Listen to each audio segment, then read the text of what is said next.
A poor man took a risk and bought a dilapidated hut for only 50. He couldn't even imagine what a treasure trove worth millions awaited him inside.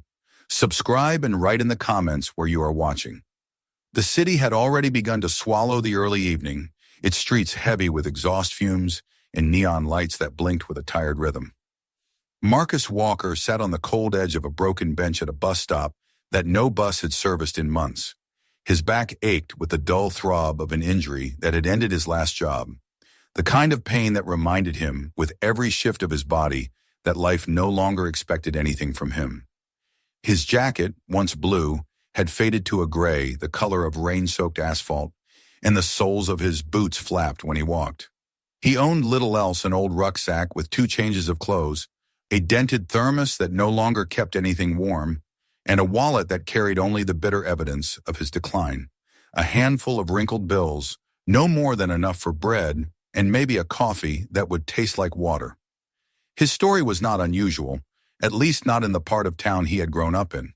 From the time he was a boy, Marcus had learned to keep his head down and work hard, to avoid the gangs that patrolled the corners and the temptation of fast money.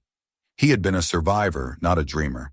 He worked wherever he could, loading trucks, scrubbing dishes, hauling bricks on construction sites where men twice his size barely lasted through the week.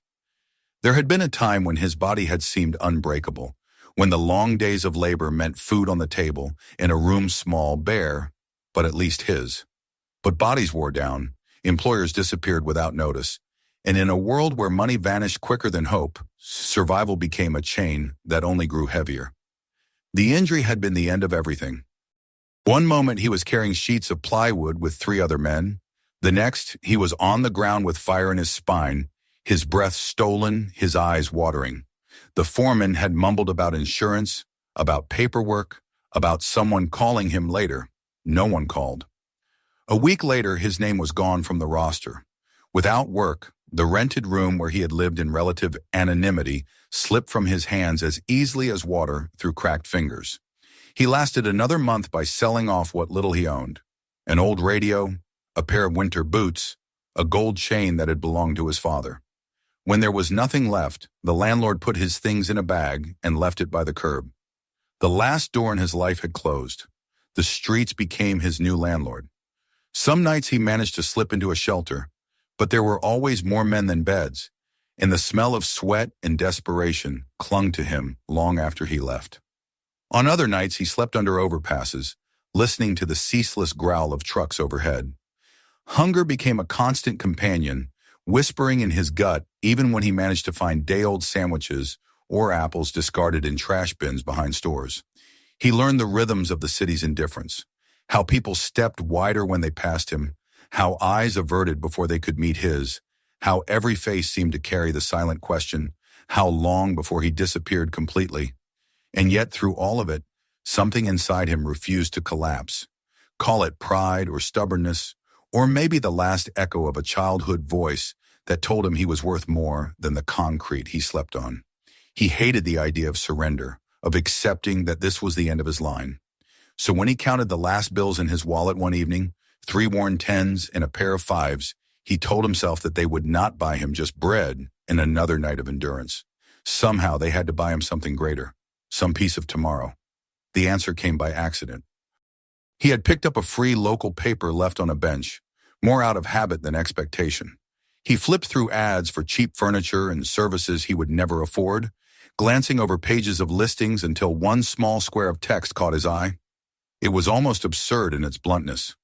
For sale old cabin, forest property, severely damaged, no utilities, 100 or best offer. There was a phone number and little else. At first, Marcus laughed bitterly. Who would want a rotting shack in the middle of nowhere? Yet the thought refused to leave him. He read it again, lips shaping the words, feeling the strange tug of possibility. The more he considered it, the more it gnawed at him. He had no roof, no shelter, no place that was his. That cabin, even if broken and forgotten, was at least something wood. Walls, a roof, however ruined. Better than cardboard against the wind. Better than an endless rotation of park benches and overfilled shelters. His rational mind screamed that it was foolishness. The last of his money traded for what might be nothing but splinters and mold. But another voice, quieter yet stronger, whispered that foolishness was what hope looked like when you had nothing left to gamble. The decision took only a night. Lying under a thin blanket beneath a railway bridge, he stared at the sky between girders, counted the stars that city haze had not swallowed, and told himself that tomorrow he would call the number. By morning, he had convinced himself fully. The man on the other end of the phone sounded almost surprised to hear interest. "Yes, it's still available," he said, his tone clipped. "Place has been sitting for years. Needs more work than it's worth, I'd reckon. You'll need to sign the release with the county. Bring cash." Marcus promised he would. The call ended with instructions on where to meet, a small courthouse in a county that existed more in maps than in memory. The walk to the bus station felt both heavy and light. Heavy because every step reminded him of the finality of what he was doing. Light because, for the first time in months, he carried purpose with him. The bills in his wallet were crisp against his thigh. They were not enough to save him from poverty, not enough to buy him a week's peace, but maybe enough to buy him a chance. That word chance beat in his chest like a second heart. The courthouse clerk barely looked up when he slid the cash across the counter. She filled out forms with the detached efficiency of someone who had processed dozens of similar, hopeless transactions. To her, he was just another name, another signature, another fool willing to buy what others had abandoned. To Marcus, it was something else entirely. When she handed him the deed, a flimsy piece of paper with his name printed at the top, his hands trembled. He folded it carefully as if it were a crown. There was no celebration. He left the courthouse, boarded the last bus of the evening, and rode until the highway turned into back roads, until back roads turned into gravel tracks that wound into forest. At the final stop, the driver gave him a look that hovered between pity and warning. "Last one tonight. Nothing out here but trees and silence." Marcus nodded, shouldering his pack. Trees and silence were more than he'd had yesterday. The walk through the woods was long, shadows stretching into the path, the air thick with the scent of damp earth. Each step stirred the ache in his back, yet he pressed on, driven by the fragile flame of hope that the cabin would at least exist, that it would not be an empty promise. The forest swallowed sound until even his footsteps felt muffled. When he finally caught sight of a small clearing, his breath caught. There it stood, or what was left of it. The cabin rose like a wounded beast hunched against time. Its roof sagged, one corner caved where rot had eaten through the beams. Ivy and moss strangled the walls, covering the logs like a skin disease. The windows gaped empty, black sockets that seemed to watch him approach. The porch tilted as if preparing to collapse at his weight. It was every bit as ruined as the clerk's description had warned, maybe worse, and yet, to Marcus, it was magnificent. He stepped closer, the ground crunching with fallen leaves and broken twigs. The cabin smelled of damp wood, of decay and abandonment, but beneath it all was the faintest trace of home. He put his hand on the door, rough wood splintering beneath his fingers, and pushed. It groaned like a dying thing, then swung inward to reveal darkness thick with dust. Inside, the air was cold and sharp. The floor creaked under his weight. Cobwebs draped from corners, a decade's worth of leaves and debris scattered across warped boards. It was uninhabitable, barely standing, a skeleton of shelter, but it was his. He dropped his pack onto the floor, sat beside it, and for the first time in months allowed himself to breathe without the gnawing fear of being chased away. That night, he lay on the floor of the ruined cabin, the thin blanket wrapped around him, the stars faintly visible through gaps in the roof. He listened to the forest outside, the whisper of wind, the distant call of an owl, and felt something strange and fragile settle inside him. It was not comfort, not yet. It was not safety. It was the faintest outline of belonging, the beginning of a possibility. He had given his last dollars for this place, and perhaps tomorrow he would wake to regret. But as his eyes closed, as sleep pulled him away from the weight of years of failure, he felt that maybe, just maybe, he had not bought ruin, but the start of something that could grow. The cabin was broken, like him. But broken things, he thought, could sometimes be mended. And with that thought, he surrendered to sleep, unaware that beneath the floorboards on which he rested, Secrets waited that would one day shift the course of his life forever. Morning came slowly, with thin rays of sunlight breaking through the canopy of trees and seeping through the cracks in the roof of the cabin. Marcus stirred on the hard wooden floor, stiff from the night and chilled by the damp air that clung to his lungs. He had not slept well. Every creak of the house, every rustle of the forest outside had unsettled him, feeding a stream of uneasy dreams. Yet when he opened his eyes and sat up, brushing dust from his hair, he felt a kind of grim determination that had been absent the night before. The cabin had not collapsed in the night, though it seemed it might at any moment. He was still alive, and for the first time in weeks, he was waking inside four walls that could not be taken from him by a landlord or a city official. It was his, even if it was broken. He pulled himself to his feet, surveying the interior in the cold daylight. The cabin revealed itself in all its decay. The floor was warped, the planks uneven, some already soft with rot. The walls sagged beneath the weight of vines and time, and in places daylight streamed in through gaps that should have been sealed. The air smelled of mildew, of damp wood, of animal nests long abandoned. Every corner seemed alive with cobwebs, and when he moved his foot, a mouse darted across the floor and vanished beneath a loose board. The fireplace was clogged with years of ash and soot, and the stone around it was stained black, as though it had swallowed too many winters without being cleaned. Marcus ran his hand across one of the wooden beams, feeling the splinters dig into his palm. This was not a home. It was a grave of one, a skeleton of something that had once served its purpose. For a long moment, despair returned, thick and heavy, pressing against his chest. What had he done? He had spent the last of his money on this ruin, a structure so fragile it seemed the next storm might flatten it.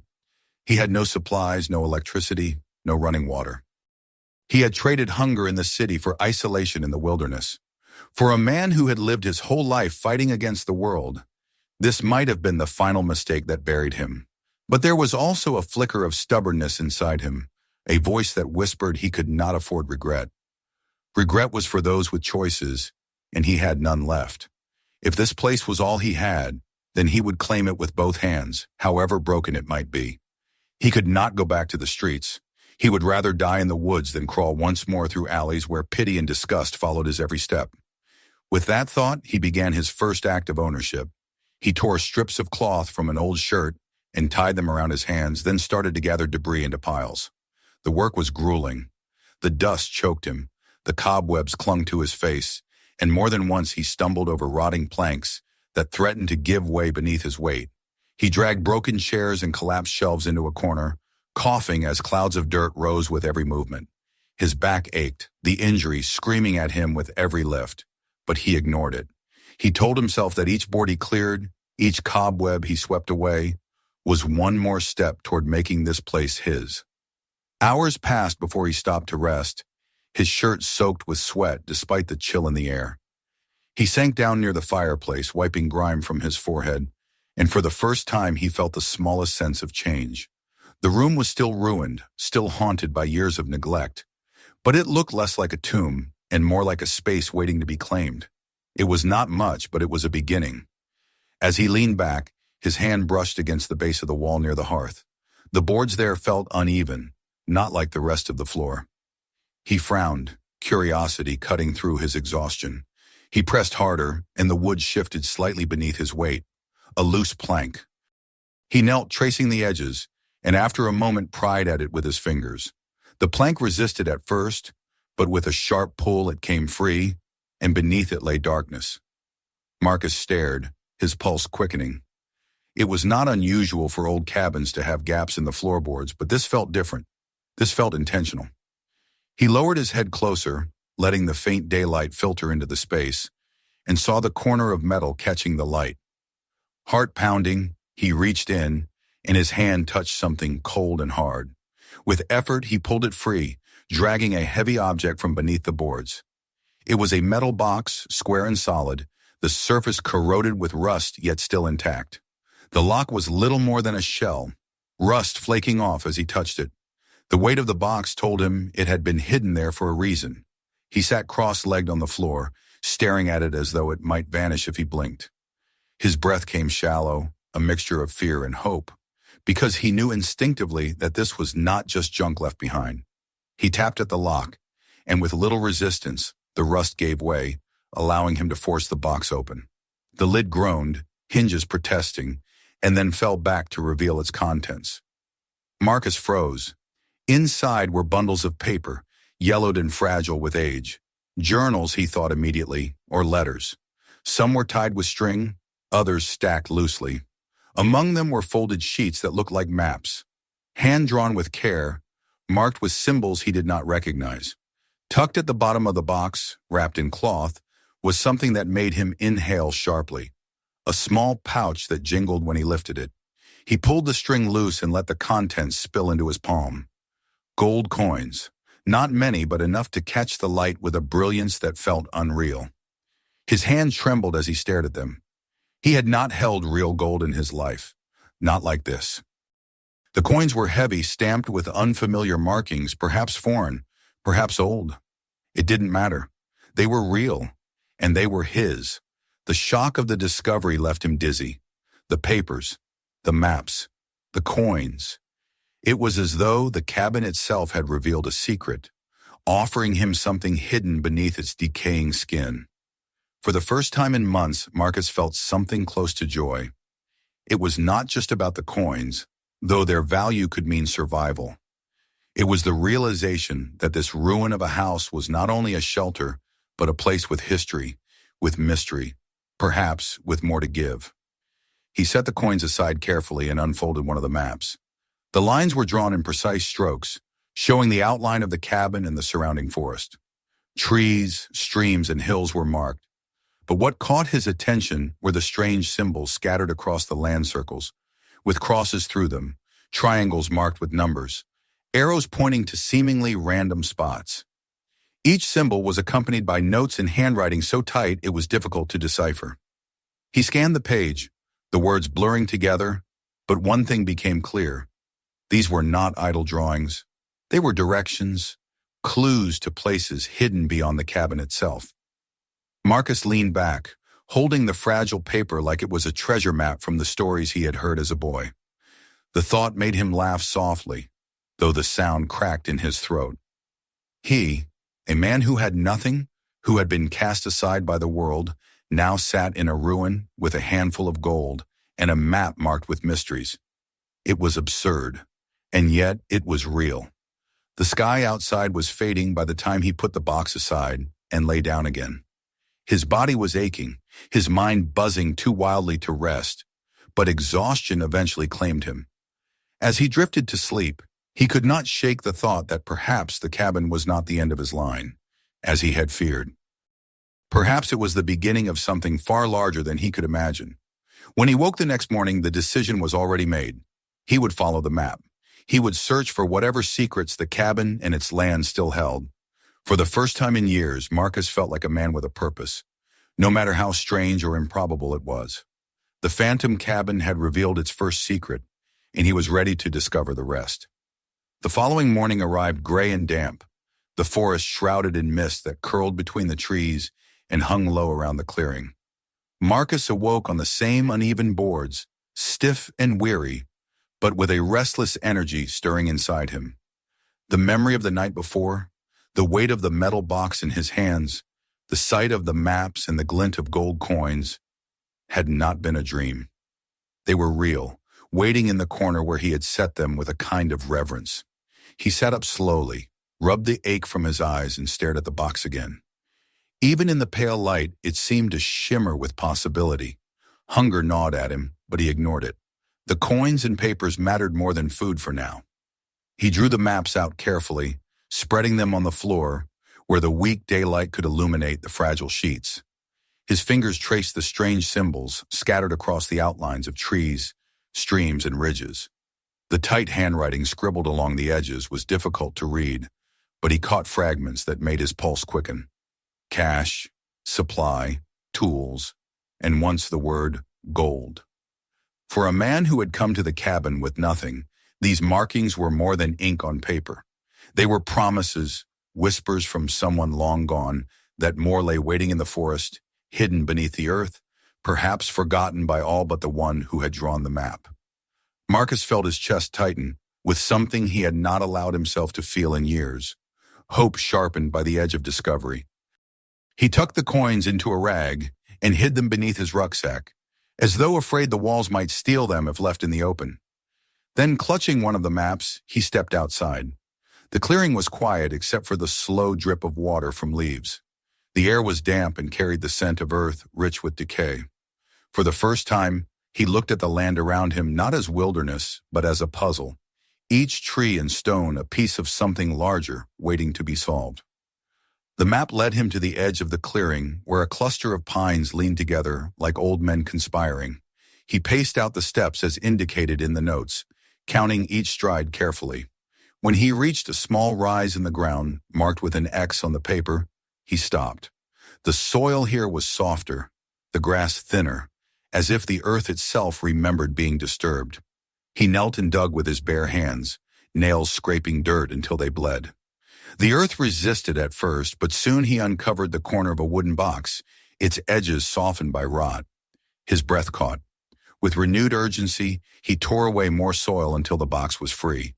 The wood crumbled beneath his fingers, but when he pried the lid open, the contents were still intact.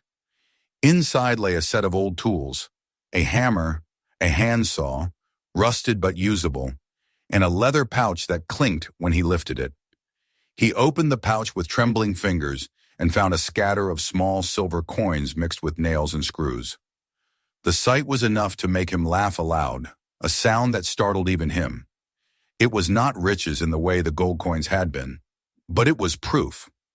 Proof that the maps were true, that the one who had drawn them had hidden these things deliberately. It was not just chance. There was more to find. He carried the box back to the cabin, his steps quicker now, his body light despite the pain in his back. All day he pored over the papers, trying to understand the mind of the person who had left them behind. The journals, though faded, spoke of a man who valued secrecy, who lived apart from the world, yet worked with intensity. The handwriting was precise, the language careful, as though the writer knew someone else might one day read it. Marcus felt a strange kinship with this long-gone stranger, this recluse who had chosen solitude in the forest. Perhaps they were not so different, both men who had been stripped of belonging, both who had sought refuge in this broken cabin. The more he read, the more he realized these notes were not only about survival. They hinted at something larger: experiments, designs, the pursuit of knowledge. The diagrams looked like machinery, circuits, in shapes he could not comprehend. It made his head ache to stare at them too long, but then his eyes would return to the coins, to the caches marked on the map, and the ache was replaced with the pulse of determination. The following day, armed with the rusted hammer from the box, he followed another set of directions on the map. This one took him deeper into the forest, across a stream that soaked his boots and chilled his feet, up a slope thick with brambles. When he reached the marked spot, he again found disturbed ground, and after an hour of digging, his hands uncovered a metal container wrapped in oilcloth. Inside were more journals, a tin of matches long spoiled, and a small bundle wrapped in faded velvet. When he unwrapped it, he found several pieces of jewelry rings and a brooch that sparkled faintly even through the grime. The weight of the brooch in his hand made him pause. He thought of the city, of pawnbrokers and dealers who would buy such things without questions. These trinkets alone could buy him weeks of food, perhaps even a room. For the first time since his descent into poverty, he had something of value, and yet he did not rush to sell them. Instead, he carried them back to the cabin, laying them out on the floor alongside the coins and tools, as though assembling pieces of a story. That night, lying once more beneath the fractured roof, he stared at the collection he had uncovered. Gold, silver, tools, jewelry, maps, journals, all of it hidden deliberately, waiting for someone to find. The thought unsettled him. Why had the man who owned this cabin hidden so much? What had he feared? The journals gave fragments, but no answers. The voice on the pages was intelligent, cautious, perhaps paranoid. Marcus turned the questions over in his mind until sleep finally claimed him.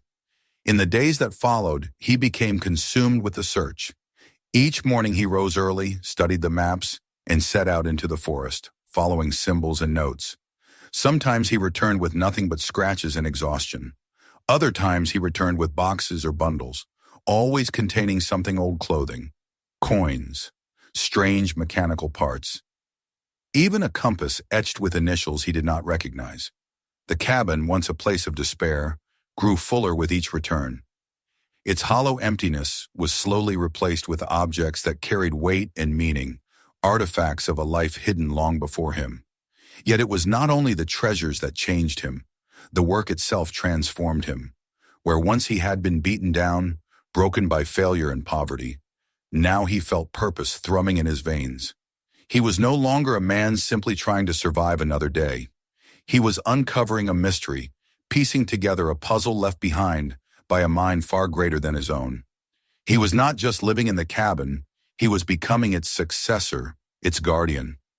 One evening, after returning with a particularly heavy box that contained what looked like old technical instruments, he sat outside on the sagging porch. The sun was setting, painting the trees in gold, and for the first time he felt something like pride. He looked at his hands blistered and raw, at the dirt under his nails, at the sweat streaking his skin, and he did not see failure. He saw work, progress, change. The cabin was still a ruin, the roof still leaked, the walls still sagged, and the nights were still cold. But within its broken shell, he had found the beginnings of something larger than himself. The journals whispered of secrets still hidden, of designs that could not be understood at first glance. The maps promised more treasures waiting to be uncovered. And in his own heart, for the first time since he had lost everything, he felt alive. He did not know yet what it all meant, or how far the discoveries would take him. But as darkness settled around the cabin and the forest sang with the sounds of crickets and owls, Marcus knew one thing with certainty. He had come here broken and empty, but now he had found something to fight for. The phantom cabin had not only given him shelter, it had given him a reason to believe that his story was not over. It had only just begun. The days that followed blurred together, each one beginning with the same restless anticipation that had driven Marcus since the first discovery of the metal box beneath the floorboards. He no longer woke to despair but to a sense of duty, as though the cabin itself had chosen him to uncover its long-buried secrets. The maps and journals were spread across the uneven boards inside, their faded ink and cryptic notes studied by the glow of morning sunlight. Each symbol, each scribbled number, felt like a challenge set by the hands of someone long gone, a puzzle left behind for the unlikely wanderer who would one day stumble across it. The more he followed the maps, the more the forest revealed its hidden treasures. Some caches were small, little more than bundles of old tools or scraps of metal wrapped in oilcloth, forgotten by time.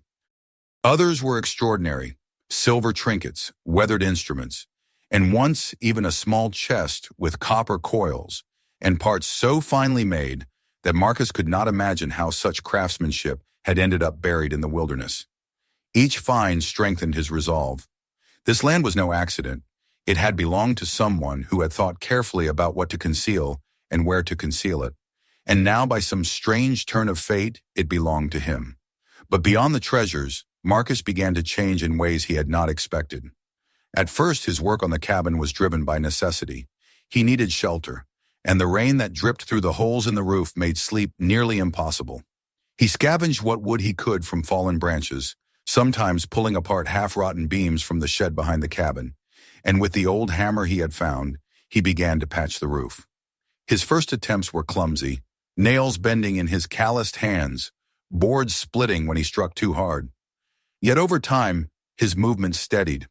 He remembered the long hours he had once spent on construction sites, the rhythm of work, the feel of wood beneath his palms.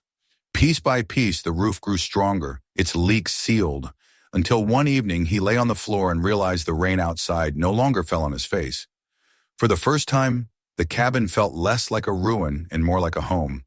Inside, he cleared away years of filth, sweeping the dust into piles, dragging out broken furniture, and scrubbing at the walls until the logs beneath revealed their natural grain. The fireplace, once blackened and useless, he scraped clean until the stones shone faintly in the firelight. When he built his first small fire there and watched the flames lick upward, spreading warmth through the main room, He felt as though he had breathed life into a corpse. The cabin, long abandoned, was stirring again, and he was its caretaker. Yet with each improvement, with each board straightened and each crack sealed, the presence of the past lingered. The journals spoke more and more about the man who had lived here, the mysterious figure who had hidden his possessions across the forest.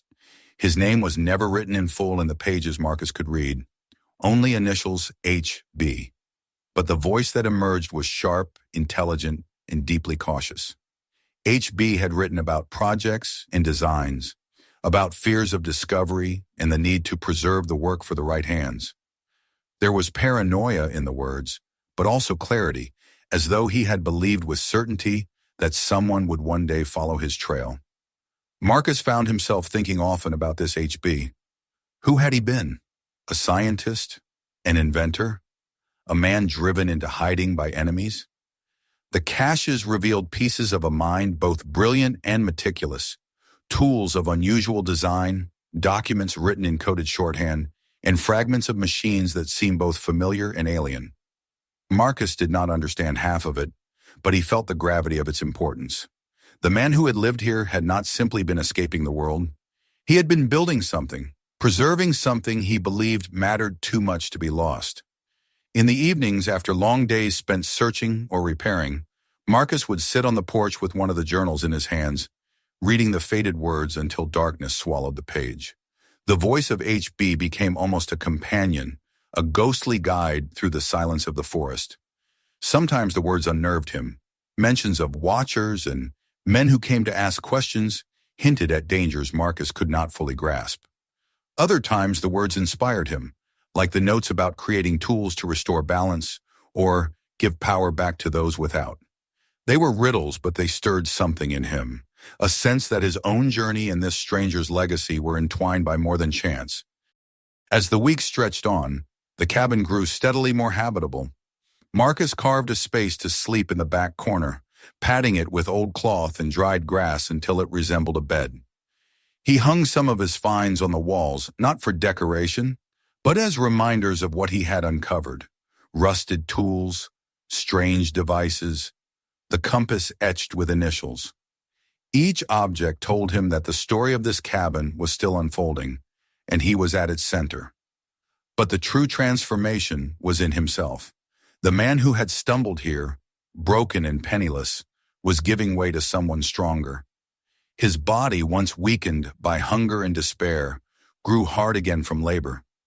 His hands, scarred and blistered, bore the proof of days spent working with purpose, and his mind, dulled by years of surviving one miserable day at a time, was sharpening under the weight of puzzles and mysteries.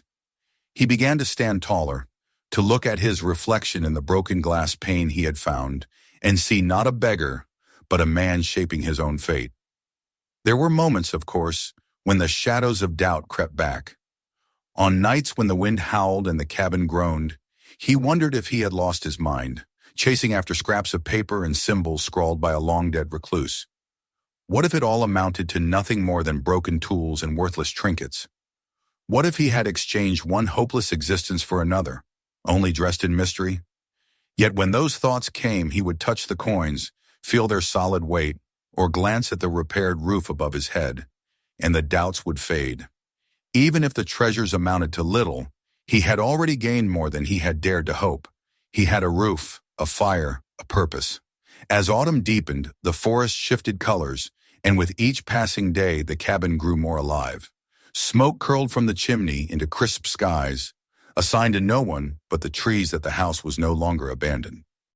Marcus walked the paths with confidence now, his boots crunching over fallen leaves as he sought out the remaining symbols on the maps. Each discovery added another thread to the tapestry of H.B.'s life, and with each thread, Marcus felt himself woven more tightly into it.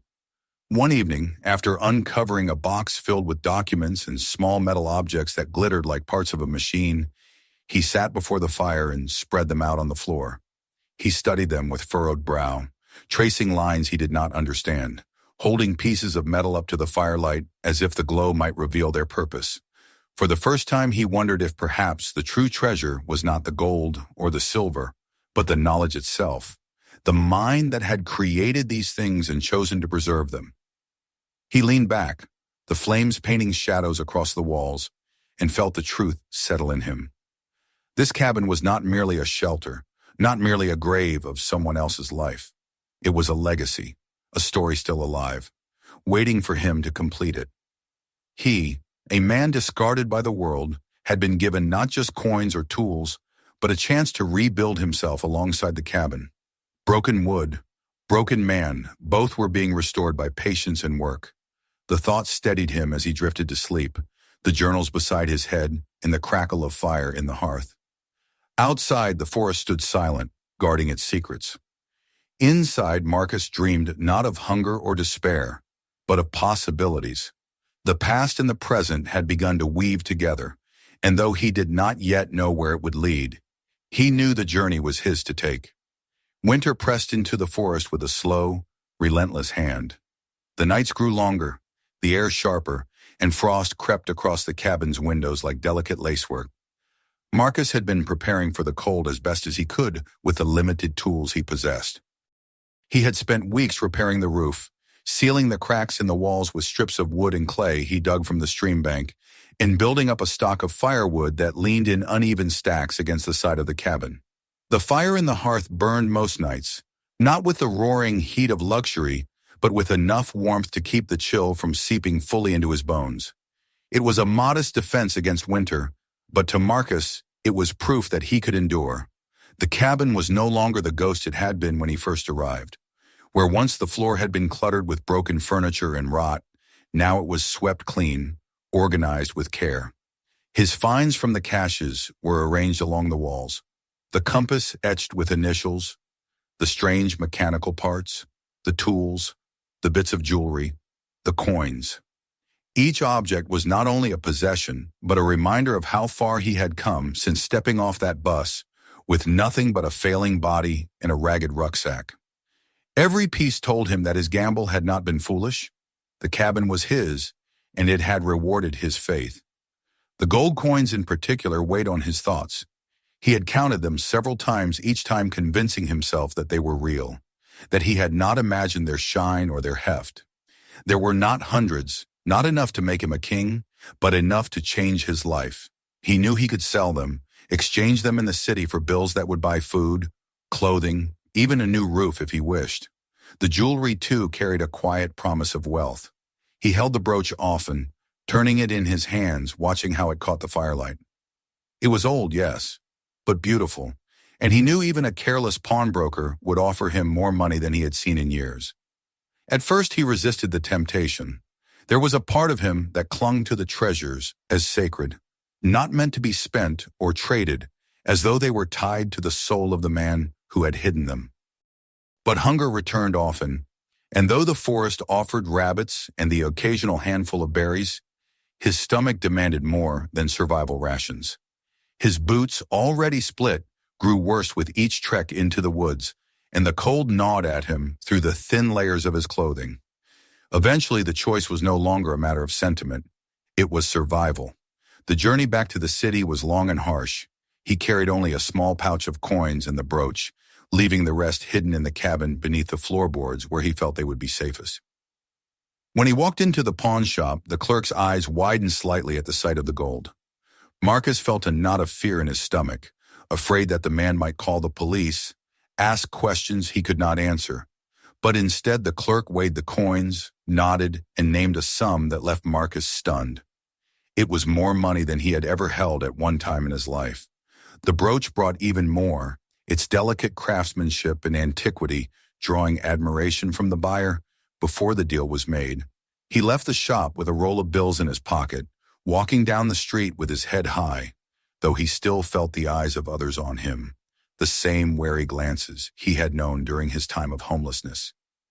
Yet something inside him had shifted. He was no longer a man with nothing. He had a home to return to, hidden in the forest, and now he had money to rebuild it, to feed himself properly, to clothe himself for the winter. The weeks that followed became a time of transformation. He bought sturdy boots, thick coats, tools that gleamed with newness instead of rust. He carried bags of flour, beans, dried meat, and canned vegetables back into the woods, stocking the shelves of the cabin until they sagged under the weight. Each trip left him exhausted, but when he lit the fire and looked around at the cabin filled with warmth and supplies, he felt as though he were building a fortress against the world that had once cast him aside. But more than the material changes, it was the shift within himself that marked the new beginning. He no longer walked with the shuffle of a man beaten down. His shoulders were squared, his stride steady, his eyes alive with purpose. He no longer measured his days by how long he could endure hunger or cold, but by what he could accomplish. How many boards he could replace, how many maps he could follow, how much of the past he could uncover. Each evening, when he sat before the fire with a journal in his hands, he did not see himself as a beggar clutching scraps of another man's life. He saw himself as a keeper of something valuable, a guardian of secrets that had waited years to be found. The discoveries did not stop. Even as he worked on the cabin, he continued to follow the maps, to dig where symbols marked the earth. Some days brought disappointment stones, roots, nothing but dirt. But other days brought wonders. Another box of coins, another set of diagrams he could not understand, another bundle of objects wrapped with such care it was as if HB had known someone would one day unearth them. The man from the past had left behind a trail, and Marcus was determined to follow it until the end.